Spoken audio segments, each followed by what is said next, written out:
Israel లెబనాన్ల మధ్య ఈ ఒప్పందం కుదిరింది. కానీ యుద్ధం చేస్తున్నది ఏంటి? ఇజ్రాయెల్ పైన, లెబనాన్ కాదు.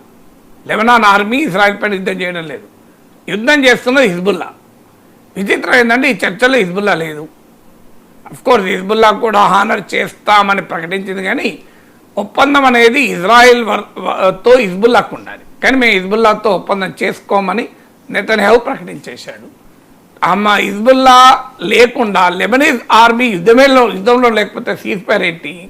ఎందుకంటే లెబనాన్లో హిజ్బుల్లా భాగమే, కానీ Hezbollah is more powerful than Lebanese army.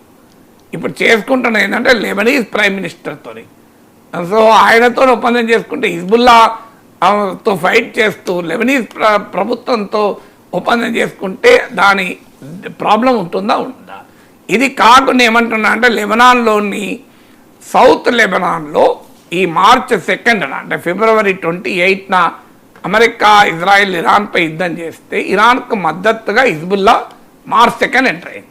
March 2 తర్వాత ఇజ్రాయెల్ గ్రౌండ్ ఇన్వేషన్ చేసి సౌత్ లెబనాన్లోని కొన్ని భూభాగాల్లో ఆక్రమించుకుని కూర్చుంది. హిజ్బుల్లా ఏమంటుందంటే బిఫోర్ మార్చ్ 2 ఇజ్రాయెల్ వెళ్ళిపోవాలని, కానీ లేదు మేము ఖాళీ చేయము, సౌత్ లెబనాన్ ఆక్రమించుకుని కూర్చుంటాం అంటున్నారు. చూడండి ఇజ్రాయెల్ యుద్ధోన్మాదం. అసలు యుద్ధం చేస్తున్న హిజ్బుల్లాతో మేము ఒప్పందం చేసుకోము, మేము ఆక్రమించుకున్న సౌత్ లెబనాన్ ప్రాంతాలను మేము ఖాళీ చేయము, కానీ సీజ్ ఫైర్ కావాలంటున్నారు. మరి ఈ రకమైన వైఖరి ఉంటే ఆ పీస్ ఎంతకాలం